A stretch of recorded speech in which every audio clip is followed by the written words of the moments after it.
Do I need a Midas or not? Another set of questions are about post-curing and NanoCure versus ProCure 2. Another great question is, why my crown is chalky? Well, we've talked about this a lot, but I'm going to repeat it one more time.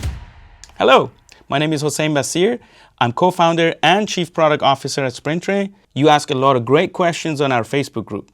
So we're going to take a look at them together and try to answer them as much as we can. Let's get right into that. First question from Yivu Wit. Is there a way to print your models hollow?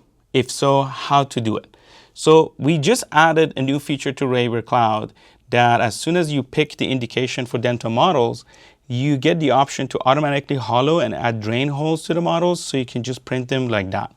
We definitely recommend, if you have very large cross section on the models, try this feature. It will help with the speed of printing, with the accuracy of the printing, and ease of printing.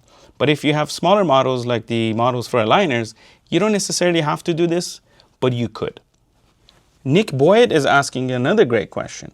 He's about to upgrade from his old SprintRay 95, Pro 95, to all new stuff, Pro 2, ProWash S, and NanoCure. He's asking if we have any advice for that.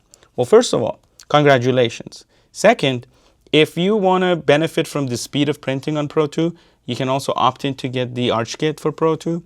In addition to that, we always recommend having extra tanks for the Arch Kit and also for the standard kit. So you don't have to pour out resin in order to change shade on some of these resins. So definitely extra tanks and Arch Kit for Pro 2. Any advice on the other ones? ProWash S is plug and play, easy to use. NanoCure the same. Make sure the profiles are always updated on those. And happy printing. Somebody on the comments on that section asked if you should get the Midas as well. Well, it's very simple.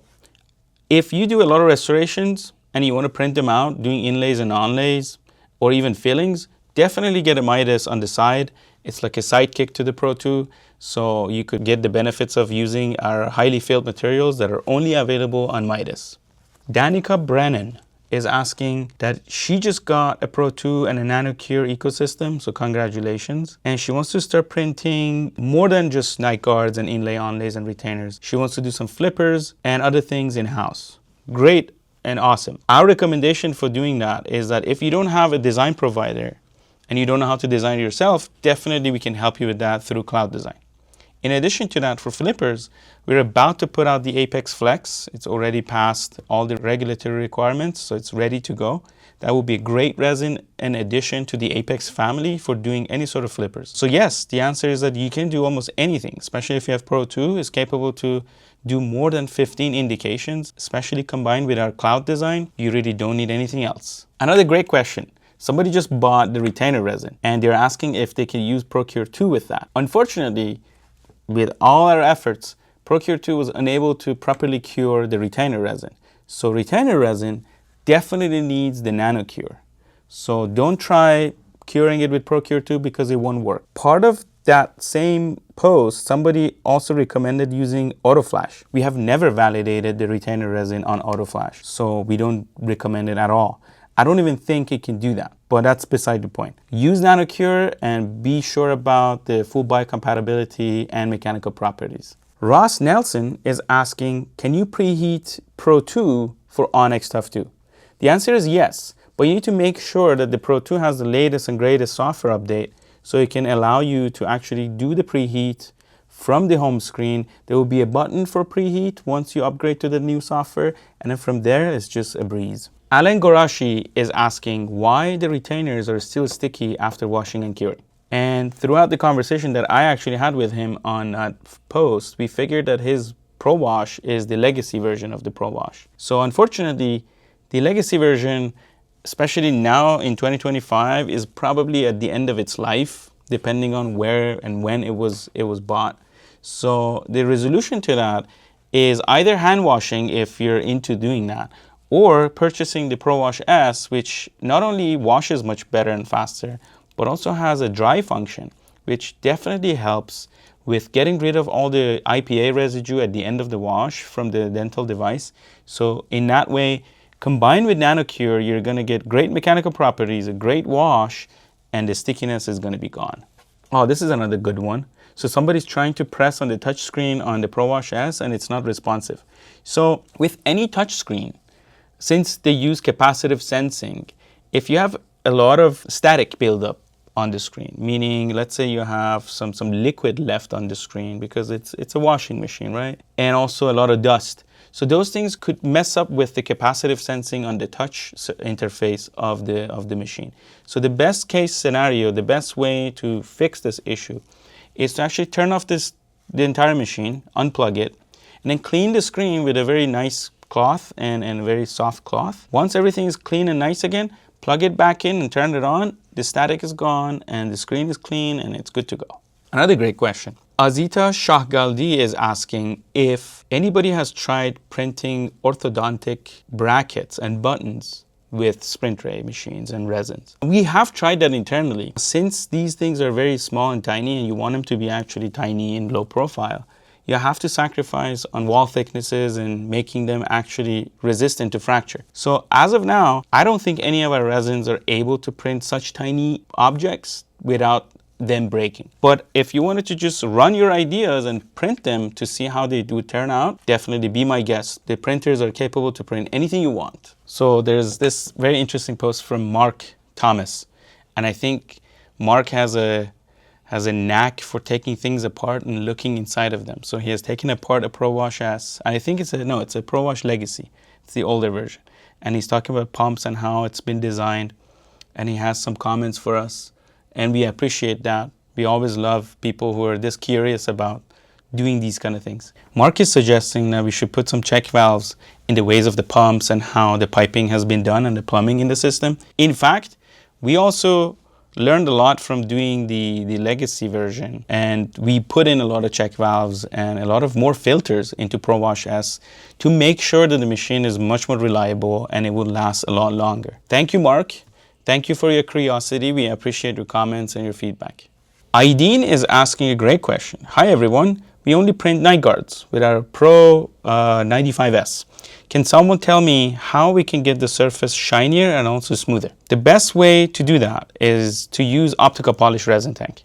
And we just announced the version 2 for that, which is much more durable and it actually prints much nicer with a lot of less suction forces, so the print can go a lot smoother. So definitely buy one of those resin tanks. And then in Raywear, when you want to set up your guard, make sure you set it up kind of upright, not all the way upright, but like 45 degrees, so it would put less supports on it.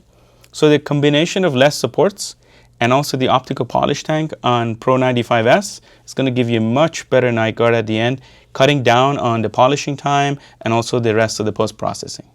There are two posts from Vule, which is a great friend, and Omar Color, which is another KOL of ours. We love them both. They're both talking about how to finish HT, Crown HT, which is a newer resin that we just announced, and it only works on Midas. It's very interesting. I think Vule is using a lot of glazing and a lot of additive processes at the end to characterize the crown. Omar is using polishing, which is two different techniques. In our opinion, obviously polishing is going to give you the best result because it wouldn't wear off, contrary to glazing or staining, which it will eventually chip off. And especially with Crown HT, which has more than 60% ceramics in it, the polishing is much easier and the reward is very high compared to what we used to offer with ceramic crown, for example. If you ask my opinion, definitely go for polishing. It looks much nicer and it looks more aesthetic. Okay, Vule also posted about our partnership with Ivoclar, which is moving very fast. The very first fruit of that labor is coming out very soon, which I think is already announced, is the ability to fabricate denture bases with Ivotion base print on Pro 2. As of now, I think we are a few days away from releasing the public profile for printing Ivotion on Pro 2. So be on the lookout for the next update that is coming up. And once you have that, pop in a new resin tank, pour in the resin, start printing, and have fun with it. So Jean Martin is asking about Dentka resins. They're no longer available. So what is the best resin to substitute that with? In our opinion, Apex Base and Teeth are the best pair of resins for doing any sort of dentures, any sort of removable denture. So we definitely recommend using those. If you want to do just interim try-ins, then we also offer the try-in 2 resin to do those kind of things with. So many other questions are not maybe listed here on the Facebook group, but we always hear about them. Obviously about Midas and ProCure, which one to get. They're both a complementary pair to each other. If you do a lot of restorations and you want to delve into 3D printing them, then definitely we recommend Midas because it has a different set of materials that are only available to Midas itself. But for everything else, for guards, models, denture bases, all of those things, definitely get a Pro 2. So in many ways, it goes back to your workflow. Like, what do you prefer to do first? But in our opinion, you would end up buying them both because they're both great at doing different things. Another set of questions are about post-curing and NanoCure versus ProCure 2. ProCure 2 has been a great machine for almost everything.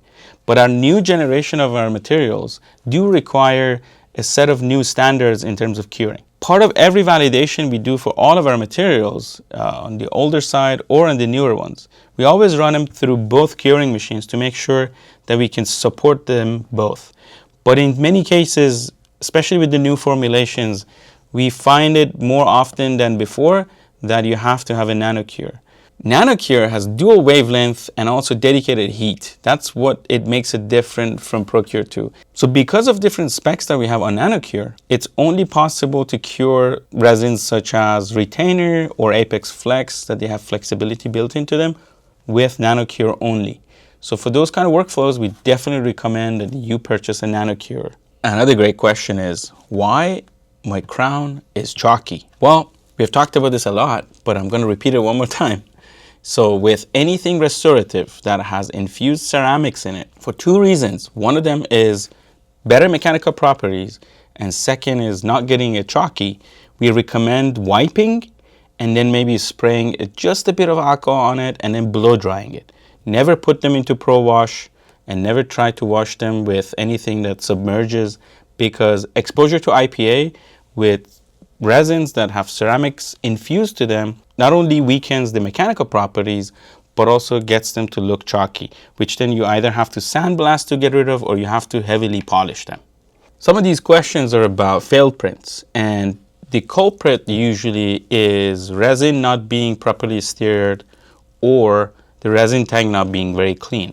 So our recommendation is always to start by cleaning the resin tank. And on a Pro S and a Pro machine, you have two things to worry about.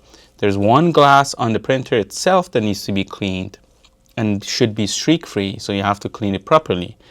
And the other one is the glass on the bottom of the resin tank.